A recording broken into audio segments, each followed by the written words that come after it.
morning, everybody. My name is Miss Sarah, and today at Storytime we're doing a really special STEAM Storytime all about lights and shadows.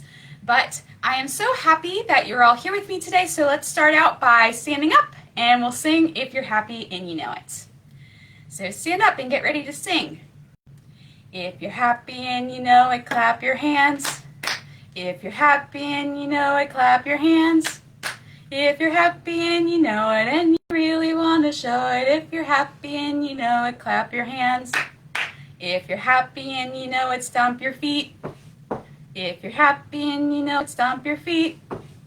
If you're happy and you know it and you really want to show it, if you're happy and you know it, stomp your feet. If you're happy and you know it, spin around. If you're happy and you know it, spin around. If you're happy and you know it and you really want to show it, if you're happy and you know it, spin around. If you're happy and you know it, sit right down. If you're happy and you know it, sit right down. If you're happy and you know it and you really want to show it, if you're happy and you know it, sit right down. Great singing, everybody. So like I said, this morning we're doing a STEAM story time. And if you don't know, STEAM stands for Science, Technology, Engineering, Art, and Mathematics. So in addition to reading books today, we're also going to be exploring a really fun science topic. And today's science topic is brought to us through the Leap into Science program, which is run out of the Franklin Institute. So they sent us all of these really fun things so that we can explore light and shadows. So let's start out by reading a book about lights. And this book is called Blackout, and it was written by Rocco.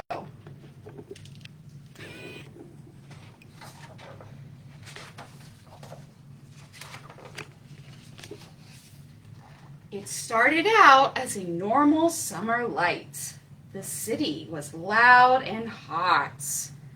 The little truck over here, it goes roar and tss, and the taxi goes beep beep. Inside, everyone was very busy. She's tapping away on her laptop. He's cooking dinner. She's on the phone. Oh, and her mom is on the phone, and when the little girl comes in to play a board game, she says, "Get out, I'm on the phone." So she brings her board game downstairs, and her dad says, sorry, he can't play with her either because they're all much too busy.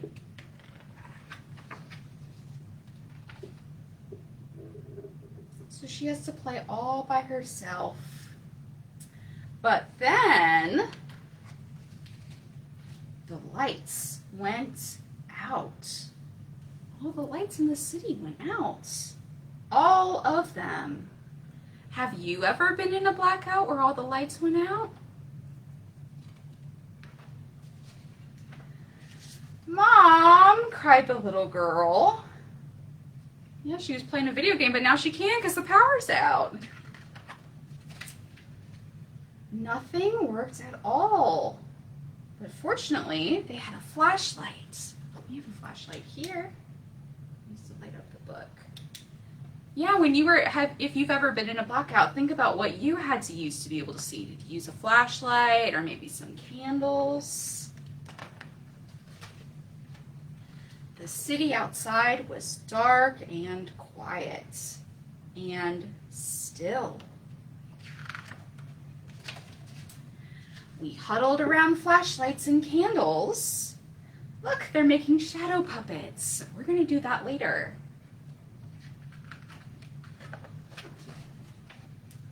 Until it was too hot and sticky to sit inside. Can we go? Asked the little girl. So we went up, up, and up, and up onto the rooftop.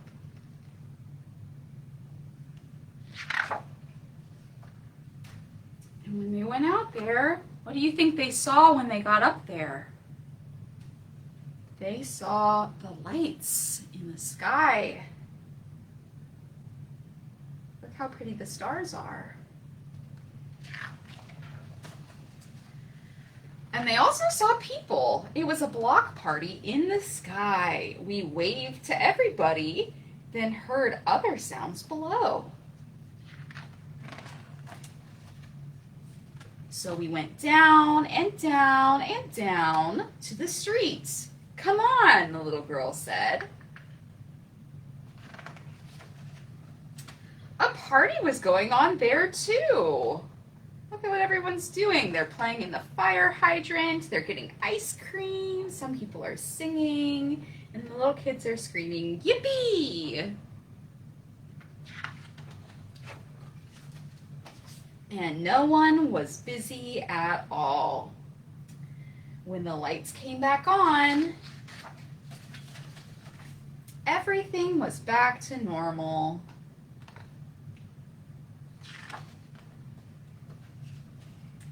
But not everybody likes normal. So the family, they turned all their lights out so that they could play their board game together and not be busy. And the dad says, good idea, buddy. The end. Okay, so we are going to do some fun activities with our flashlights.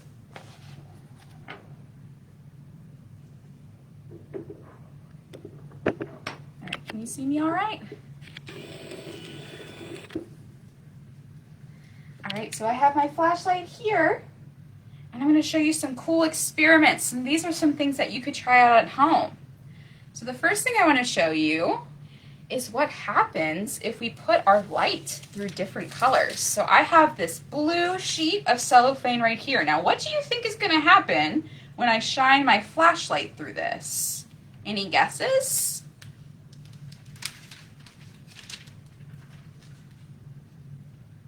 Look at before, it's a white light, and then after, and that light turns blue. Can you see that okay? All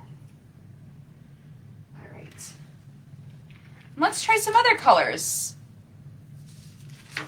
Do you know this color? This one is yellow. And let's see what happens with our yellow lights. You can't really see this one very much, can you? Try folding it in half, maybe. Okay.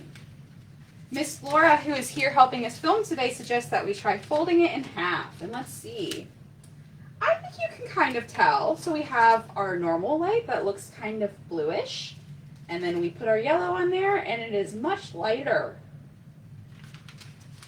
Let's see what other colors we can get. We have a green one.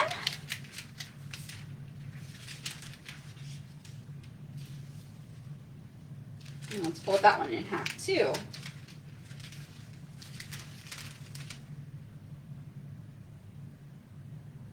And then last up we have red. Let's see what we can get.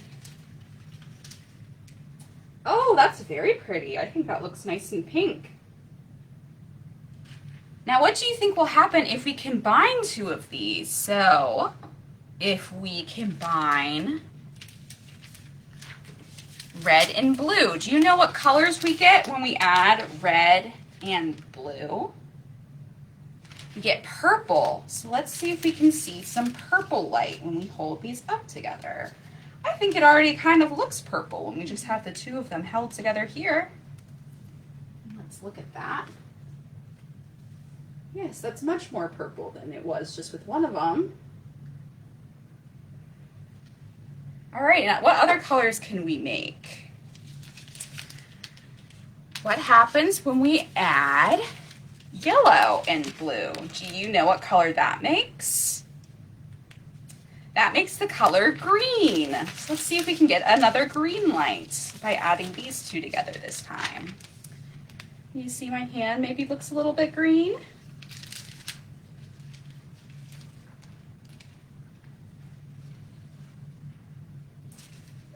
I think this still looks pretty blue, but I think that's probably just because our yellow sheet is not as noticeable as our blue sheet.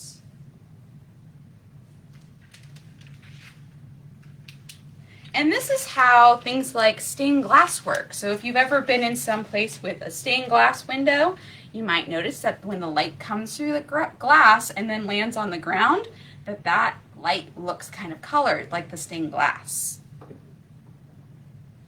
Let's do one more experiment with light.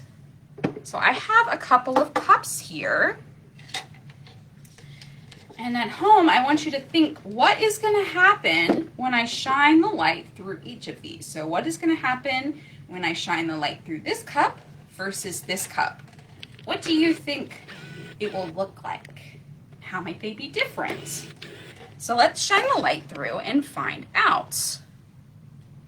I'm going to point it at the wall because I don't want to shine it in y'all's camera. So I'm still able to, so this is the light normally, and then I'll put the cup through it, and I'm still able to see a pretty good amount of light. It looks mostly the same. It looks a little different.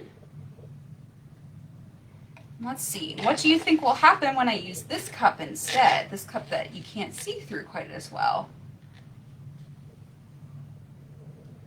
Oh, you can't really see much of anything. I can see a little bit of light. Especially when I put it in here. Put it in here, I can still see some light.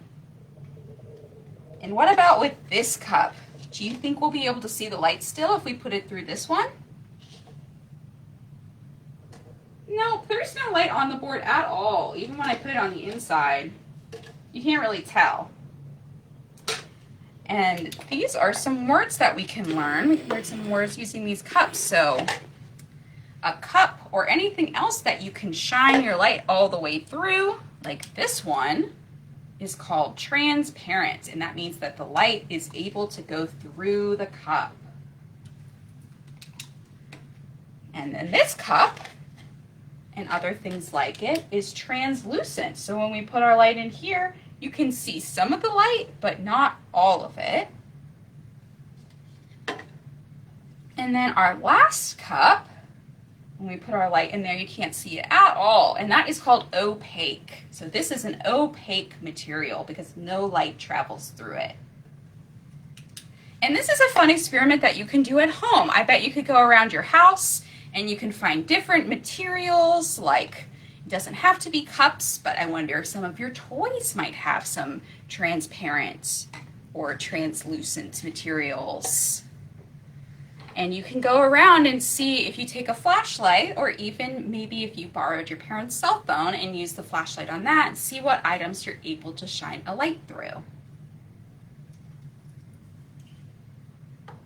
All right, let's sit back down and we're gonna read another book. And this one is gonna focus on shadows because that's another thing we're gonna be talking about at today's story time. And this one is called Dreams, and it was written by Ezra Jack Keats. Before I started, I'm gonna actually drink some water, so let me grab my water bottle.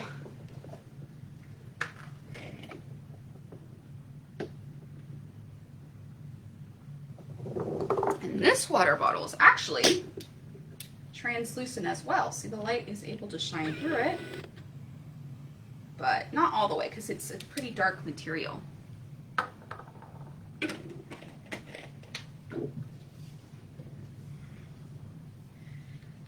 So Dreams by Ezra Jack Keats.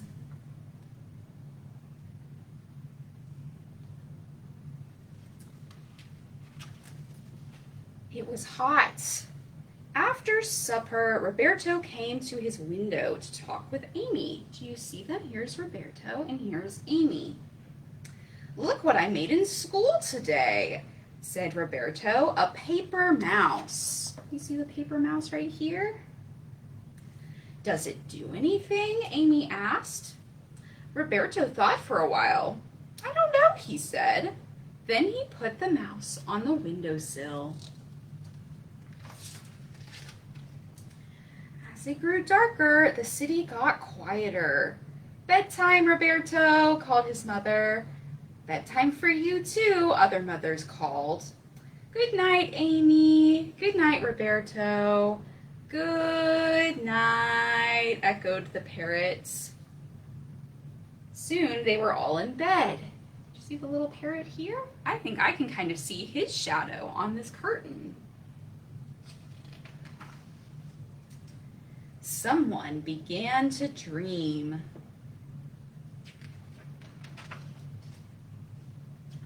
Soon, everybody was dreaming except one person.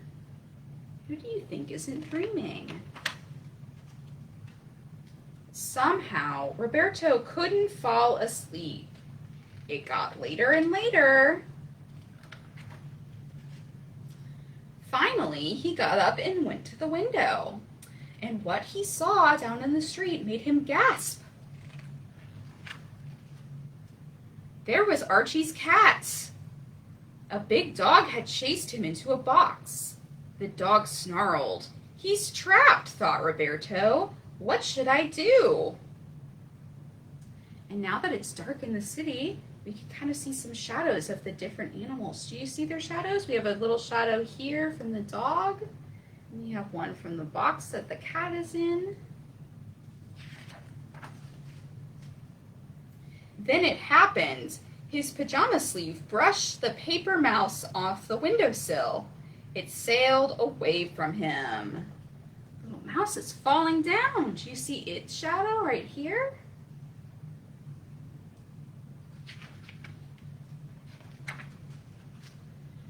Down it fell, turning this way and that, casting a big shadow on the wall. Look at that big shadow. It's way bigger than the little mouse. The shadow grew bigger and bigger. And bigger still. The dog howled and ran away. What a scary creature that is, thought the dog. The cat dashed across the street and jumped through Archie's open window. Wow, wait till I tell Archie what happened, thought Roberto. That was some mouse. Roberto yawned and went back to bed. Morning came and everybody was getting up, except one person. Who do you think that one person is? I think I have a good guess. Roberto was fast asleep, dreaming. The end. So let's play with some of these materials I have here and see what kind of shadows we can make. And we can see how shadows can change size, just like our mouse's shadow got really big on this page. So a shadow, what that word means is anything that is created when an object blocks light.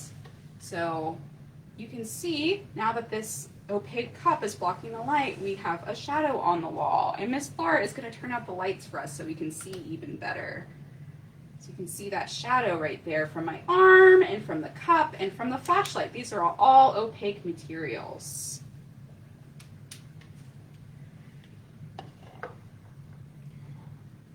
Now in the book, we noticed that when the mouse was really close to Roberto, the beginning of that, when it was falling, the shadow was still really small. It wasn't very much bigger than the mouse. But down towards the end, when it had fallen a long way, it got way bigger.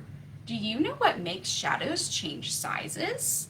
Let's see if we can get a shadow to change size.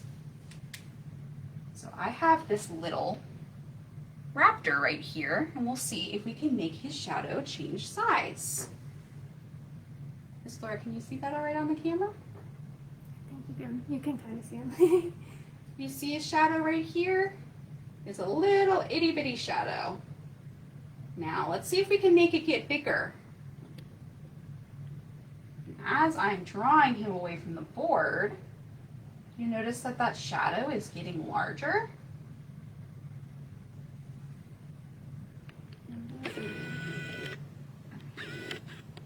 All right, so let me show you again. So we have our little shadow right here. And then we have our bigger shadow when it gets closer to the light source. We can show it with some other materials too. So we have this little block. Maybe that'll be easier to see. We have a little shadow. And then we can make it really big. So why don't, where you are at home, you take a couple minutes and just look around your space. Do you notice any shadows where you are? Can you see what's casting them? So when I'm looking around my space, I'm noticing shadows from myself. Look at this, there are even a multiple. And that's because if you were to look up at our ceiling, we have little lights in different spots on the ceiling. And so there are different lights that are causing these shadows. So we have a light over there that's blocking, my hand is blocking, and it's creating a shadow here. We have a light in the middle that my hand is blocking. It's creating this little shadow that you might not be able to see very well on camera. That one's pretty light. And then we have another light over here blocking my hand, and it creates this shadow. So look around where you are and see if you can find a shadow, and then try and figure out what light is casting that shadow. I'll give you a minute to do that. And in the meantime, Miss Laura, will you turn out all the lights so that we can get some better shadows in here? All right, we're going to turn on our flashlights so that you can see the board really well. Miss Laura has one too. All right. I hope that you found some pretty cool shadows wherever you are. Let's see what we can do with our shadows here. See what we can make. So we have some little dinosaurs. You can see that we have some little dinosaur shadows. So if I wanted to play with shadows at home and had some little toys like this, you could put on a little play where you had your dinosaur shadows talk to each other. Miss Laura, will you hold the flashlight so I can bring up two? Mm-hmm. So we could do a little skit with our dinosaurs. You could put on a puppet show. And you might even know that we can do puppets with our hands as well. So we can make some different animals, like we might make a little bunny. We have some bunny ears. We could make a scary monster that comes to eat whoever's on the ground. Or a bird. So there's lots of different things you can do with shadows. Let me show you some of the other things that we have. So you can also just play around with what's in your house and see what different things happen when you use materials. So for instance, I have some blocks here, and you might notice that if we put our block on the ends, we'll get a different shadow versus if we rotate it. And we also have some cookie cutters, and these are really cool because we're able to get a shape, but the light goes through in the middle since there's nothing there. So we have an outline of a dinosaur with this one. Or an outline of a little heart for Valentine's Day. Miss Laura, could you turn the lights back on, please? All right, so those are all the experiments that I have today with our materials here, but I encourage you to play around at home and see what fun stuff you can do using lights and shadows. And I wanted to show you this. This book is called What is a Scientist? And it is by Barbara Lean. Because today, when you were playing with the shadows and the lights, you were being a scientist. And let's see in what ways we were being scientists today. So a scientist is a person who asks questions and tries different ways to answer them. So today we ask questions about what would happen if we pointed our flashlight at different materials and we experimented to find ways to answer those questions. A scientist is a person who learns from her senses. Today we use the sense of sight to learn about light and shadows. A scientist is a person who notices details. we noticed a lot of different details, both in our stories and with all of our different materials. And then, most important, a scientist has fun. I know I had fun today playing with all of these things, and I hope that you did too. And I hope that you will come back in the future because we will be doing lots more STEAM story times so that you can have fun reading stories and learning some science at the same time. Thank you so much for watching today. Let's stand up and get ready to sing our goodbye song. We're going to start out. We're going to wave and sing goodbye. We wave and sing goodbye. We wave and sing goodbye. With our friends it's story time. We wave and sing goodbye. We clap and sing goodbye. We clap and sing goodbye. With our friends it's story time. We clap and sing goodbye. We stomp and sing goodbye. We stomp and sing goodbye. With our friends it's story time. We stomp and sing goodbye. We smile and sing goodbye. We smile and sing goodbye. With our friends it's story time. We smile and sing goodbye. Goodbye, everybody.